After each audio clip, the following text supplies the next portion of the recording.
Hindi na siya magkakaiwas mga kababayan. So, tingnan natin kung totoo yung sinasabi niyang I want a bloodbath. Kasi ang nangyayari, puro lang ablada.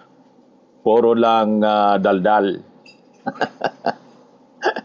Di ba? Mga kababayan, so inaanap na siya ngayon. Nasaan na ang Vice Presidente? Nasaan na si Sara?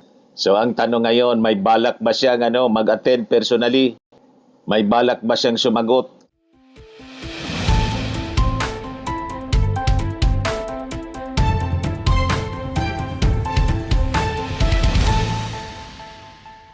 Hello po mga kababayan, si Dante Maravillas. O nasaan na daw si Sara? Nasaan na yung Vice Presidente? Inaanap na siya ngayon kasi kailangan na niyang humarap sa impeachment court.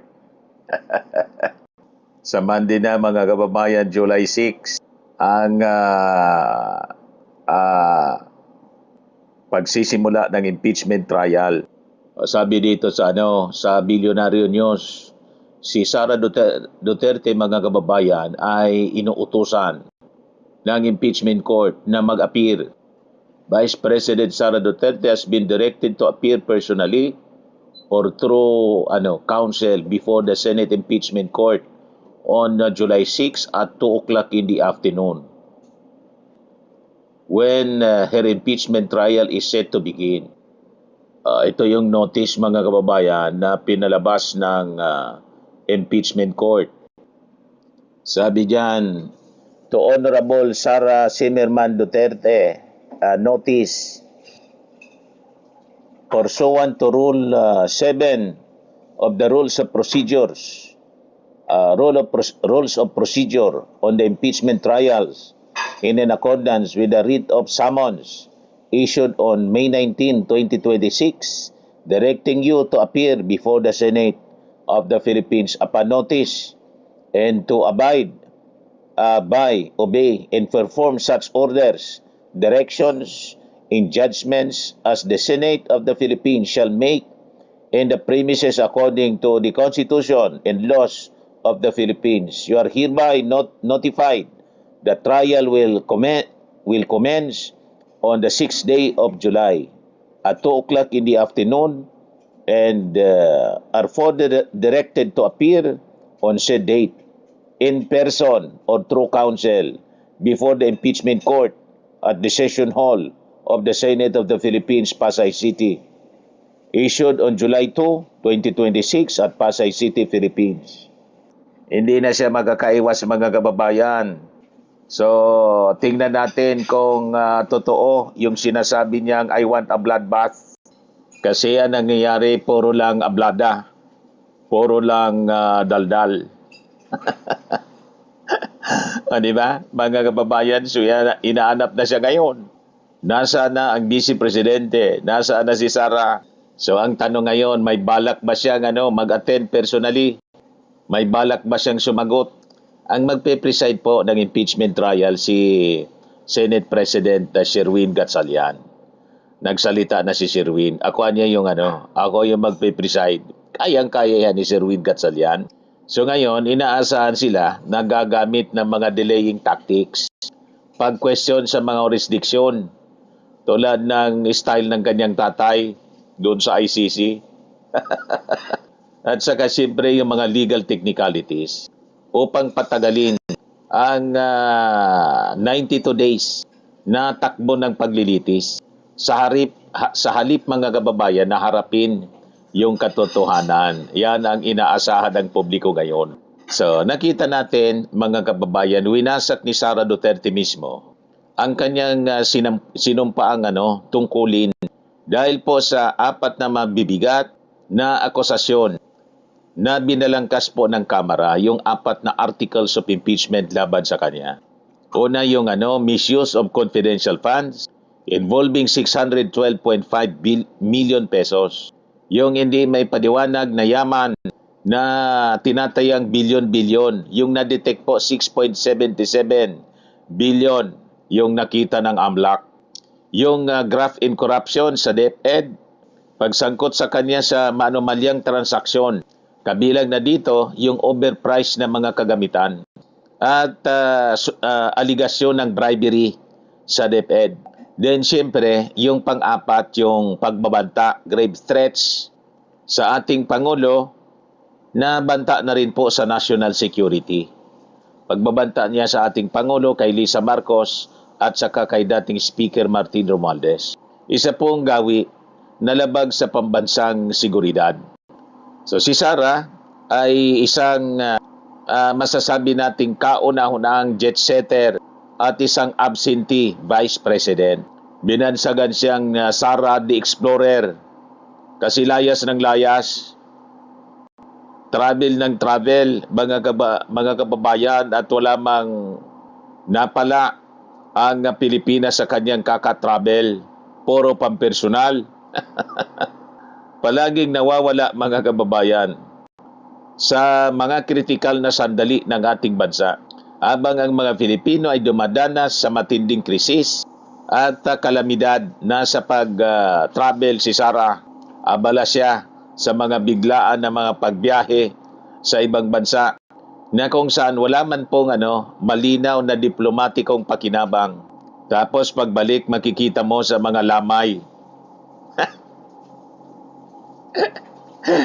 Madalas, mga kababayan, makita natin sa mga funeral, lamayan para sa malinaw na political exposure.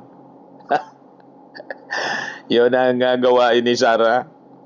So, pang mayor lang talaga. Sabi nga ng yung achievement ni Sara, accomplishment ni Sara, sabi ni Silo Magno, ay pang barangay level lang. At makikita natin ang pagiging VIP paranoia at aksaya sa security. Makikita ninyo na mas marami pa yung nakapaligid na security sa kanya kaysa sa mga lumalapit na tao. Kahit nasa loob na ng Senado, mga kababayan, matindi pa rin yung security sa kanya. May security na yung Senado. So siya, tambak yung security, habang yung ating mga mamamayan walang proteksyon sa kalsada. At umupo bilang DepEd Secretary, alos wala man pong nagawa. Ganon, inutil. 3% yung accomplishment, mga kababayan, doon sa pagpatayo ng mga classrooms. 3,000 plus yung target, 193 lang yung naipagawa. Less than 3%. So sa kanyang termino bilang DepEd Secretary, imbes na solusyonan yung mga kakulangan sa silid-aralan, libro at saka mababang pasahod ng mga guro, mas inuna pa niya yung pagbili ng mga overpriced na laptop at mga anomalyang kontrata. Aros walang naiwan na legacy sa DepEd, mga kababayan, si Sara, other than yung terminology niya na sumikat, yung tambaluslos, nadagdag sa vocabulary ng mga kabataan. At siyempre, yung pagmumura niya, natingala ng mga kabataan. At nakita rin natin yung kanyang pambabastos sa budget hearing sa Congress. Taasan niyang nilayasan at nilihis yung mga pagdinig sa budget niya, mga kababayan, sa Kongreso. Dahil hindi niya kayang ipaliwanag kung saan napunta yung kanyang mga pondo. O basta siyang untouchable at mas mataas pa sa batas. Pagbabanta ng karahasan ang kanyang naging depensa. Imbes na gumamit ng factual at legal na argumento, dinala niya ang usapin sa antas ng kalye sa pamamagitan ng pagbabanta sa mga opisyal ng Estado, sa ating Pangulo, kay Lisa Marcos at saka kay Martin Romualdez. So patunay ito na wala siyang respeto, mga kababayan, sa checks and balances sa gobyerno. Nandyan ang kanyang garapalang pambabastos sa ating konstitusyon. Ang pag-iwas at pag-walk out ni Sara Duterte sa mga pagdinig ng legislatura, hindi po siya simpleng political drama, mga kababayan. Ito po ay isang tahasang pag-atake sa ating konstitusyon.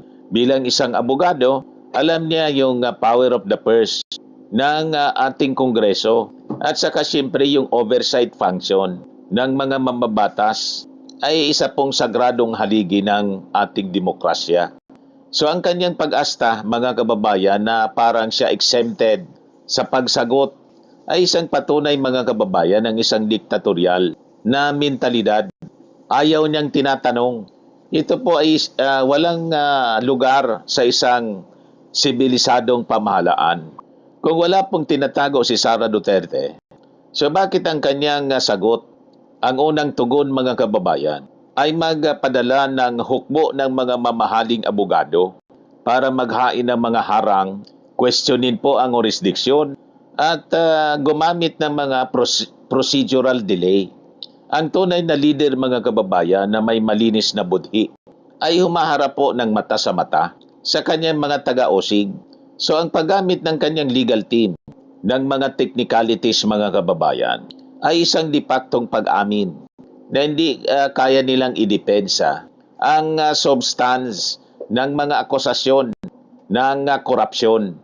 Winasak niya mga kababayan yung natitirang dignidad ng opisina ng pangalawang Pangulo nang dalhin niya ang kanyang depensa sa antas po ng pananakot at pagbabanta ng pagpatay.